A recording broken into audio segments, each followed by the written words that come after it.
Hey guys, thanks for joining me on the porch today. Today I'm putting up some more corn. It's a rainy Saturday afternoon in the middle of July, and we still have batches of corn coming up in, so I've just been sitting on the back porch listening to the rain, enjoying a little bit of the coolness that comes along with the storm. Putting up corn and reminiscing of days gone by when I was little and we used to put up corn. And I have to tell y'all, I did not like gardening when I was little. I did not like going to the garden. All my friends were out swimming and having a good time and sleeping late and watching cartoons. And I had to get up and go to the garden in the morning. My sister and I and my little brother, when he got old enough, he had to join us. But oh goodness, sometimes it squirts you in the eye. You better get to that garden early, because if you waited till later in the day, it'd be so hot, you'd think you're gonna die. And it wasn't a choice, it wasn't an option. Mom and Daddy didn't just let us go to the garden if we wanted to go to the garden. You got out of bed and you went to the garden.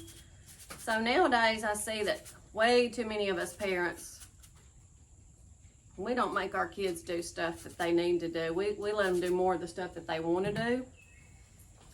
I'm so glad my mom and daddy didn't give me the option to stay in the bed or go to the garden. They made me get my tail up and go to the garden. I'm so glad they taught me how to do that. And that's a lesson I think all of us parents, well, my kids are grown, but hopefully they'll teach their kids and they'll carry on the traditions. But I think that's a lesson that all of us parents should learn, that just because our kids don't want to do something doesn't mean they need to get out of doing it. Because I would have never known how to grow these vegetables if my mom and daddy hadn't made me get up and go to the garden. I spent many a July 4th sitting on the back porch shucking corn. I bet you I spent 30 years of my life on July 4th sitting on mom and daddy's back porch shucking corn. And this corn I'm putting up a couple of onion bags, which is probably, I think, get, close to 30 ears of corn in an onion bag. So I'm probably going to be putting up about 60 ears today. But growing up, it wasn't an onion sack full of corn. It was the back of a truck bed full of corn. Daddy would fill up the back of a truck bed and bring it and dump it on the porch. And I know there were some days we probably put up 400 ears of corn. Some of it on the cob and some of it cut off. We'd spend hours sitting on the back of the porch shucking this corn and silking this corn. Mama was in the house getting the kitchen ready and getting everything ready to process the corn. And Daddy and us kids were just sitting out on the back porch getting it ready for Mama. That's back in the good old days, y'all. You don't realize they're good old days until they're gone, though. So, goodness. Some of these corn cobs are not beautiful. Some of them are not filled out.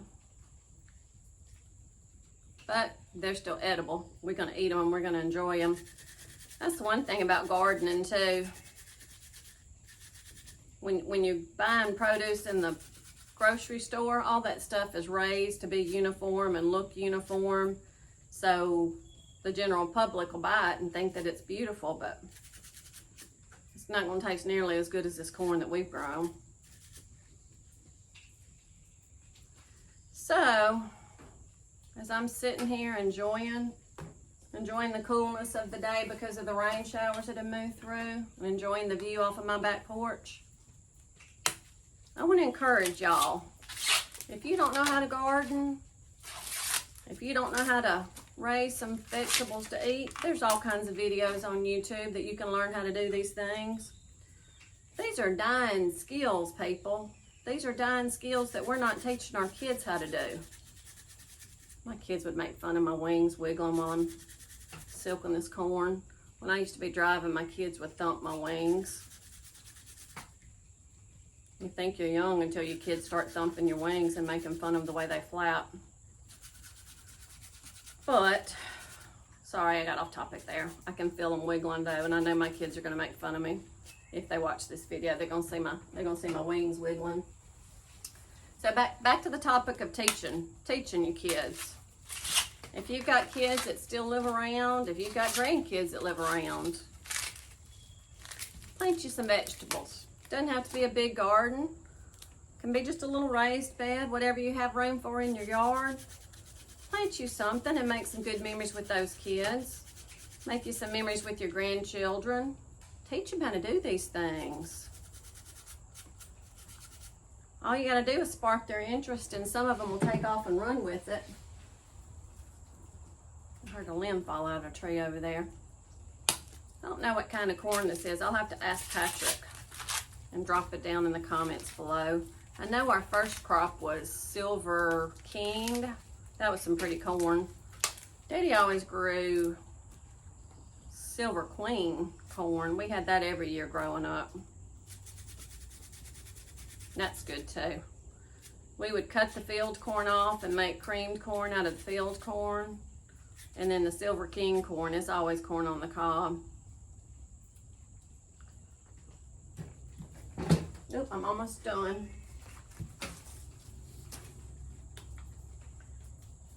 So any of y'all that have memories of sitting on the porch with your mom and dad or with your grandparents, drop comments below. I want to see how many of y'all out there this video reminds you of the good old days. But while I'm reminding us all of the good old days, we need to teach our kids and our grandkids how to do this kind of stuff. I don't know why some of these corn ears, I don't know if y'all can see it, some of these corn ears didn't develop.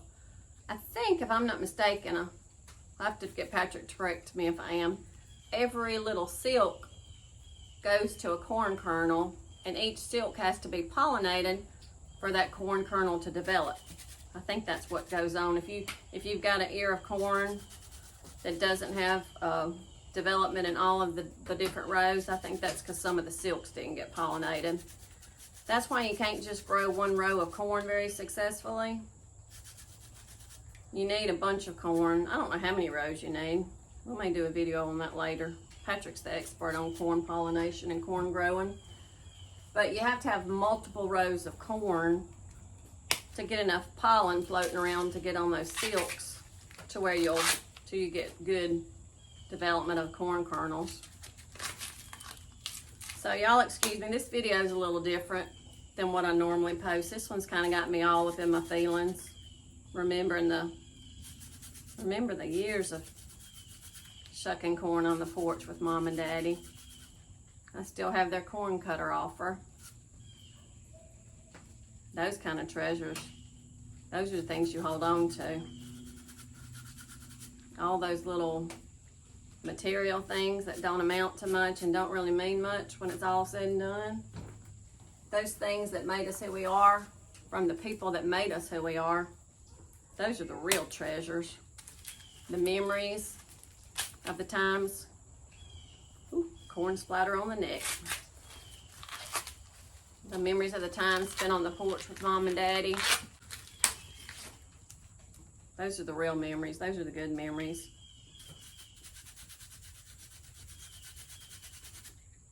So one good thing about the sweet corn is it has a longer life in the field. A lot of the field corn growing up, you had to get all that stuff put up faster. It was going to get too hard in the field. But the sweet corn, it lasts longer in the field. And I appreciate the fact that Patrick planted smaller sections of corn this year.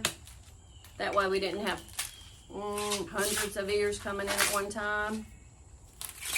Usually we have 2 or 3 onion bags. Usually we have 2 or 3 onion bags of corn coming in when it's time to pick and harvest and put it up.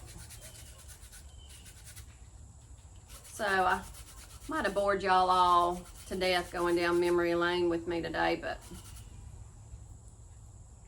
not only am I sharing these videos to inspire y'all to garden, sharing these videos to remind me of good memories of times gone by.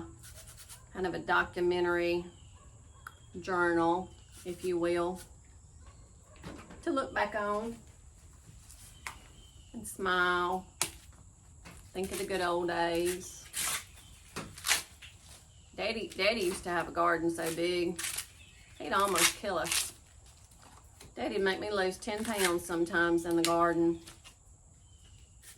He always planted way too much for us, but all my aunts, some of my cousins and the neighbors, they'd come and get some peas, they'd come and get some corn. Daddy didn't want anything to go to waste. If it was in the field and if we had everything that we needed, then he'd always call my family, Mama's sister, to come and get what they wanted. Daddy filled many freezers. That's the way it's supposed to be. Back in the olden days, neighbors helped each other. And if one of them was sick and couldn't plant a garden, they didn't have to worry about it. The neighbors were going to help them have enough vegetables. We need to get back to those times, y'all. We need to look out for our neighbors and our family. This world's full of just a bunch of selfishness right now, with people wanting what they want, when they want it, not thinking of their neighbor. I challenge every one of us to think of the neighbor. Think of those people we don't usually think of. Share our extra. That one's not beautiful, but it'll eat. I'm gonna have corn all over me from head to toe when all of this is said and done. Maybe it's good for my skin, I don't know. I'm almost finished. I got another half a dozen ears to shuck and silk, and if I had some cows, I'd feed these shucks to them. I don't know if I got any close neighbors that have cows. Y'all better be careful when y'all do that. This is a good knife. That's a sharp knife. My husband's granddaddy, that was his knife. Mama had one like that too, but my sister's got it. These are the treasures, along with the memories of our loved ones that have gone on. But we trust in the Lord and know that He sent His Son to die on the cross to save us from our sins. We'll all be together when we get up in heaven.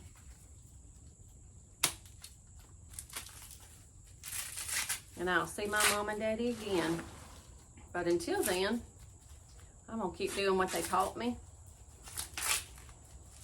Going to keep growing vegetables as long as my body will let me. Try to keep sharing them with the family and with the neighbors, and hopefully teaching a few people along the way. That's what it's all about. Trying to teach and share and help. It gives me a lot of joy. It gives me a lot of satisfaction. I'm just kind of rambling now, as Patrick would say. So I'm gonna get on off of this video and go get these corn cobs washed up. Yep, that got my eye. Gonna boil them for a couple of minutes. Gonna cool them off, and then I'm gonna put them in some vacuum seal bags, and we'll have corn all year long, just the way Mom and Daddy taught me. Seriously, y'all, I want to read your comments. Y'all share with me on the comments if you've got good memories of doing vegetables on the back porch with your mom and dad and your grandparents, and better yet, tell me if you're planning on starting to do this so you can teach your kids and grandkids how to do it. That'd be cool. Wrong one. Gotta be careful with these short cobs. I know there's a better way to do it. I should bring a cutting board out here and put it on a cutting board. But after a lot of years of putting up corn, knock on wood, I've never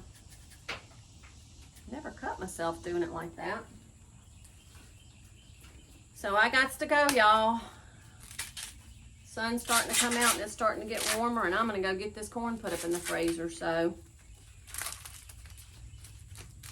I hope y'all have a good Saturday afternoon and are doing something good for your spirit, good for your soul. Maybe relaxing, maybe enjoying the pool or some time on the lake. We didn't know what that was at my house in July. Growing up, you were in the garden. So All right, so I've got the corn ready to go inside and process, and I'm gonna go get that done. I made a mess, y'all. This makes a big old mess. I hope y'all have enjoyed taking a stroll down memory lane with me. I sure have enjoyed it. So until next time, I'll see y'all later. Go grow you something to eat. Teach your kids, teach your grandkids. See ya.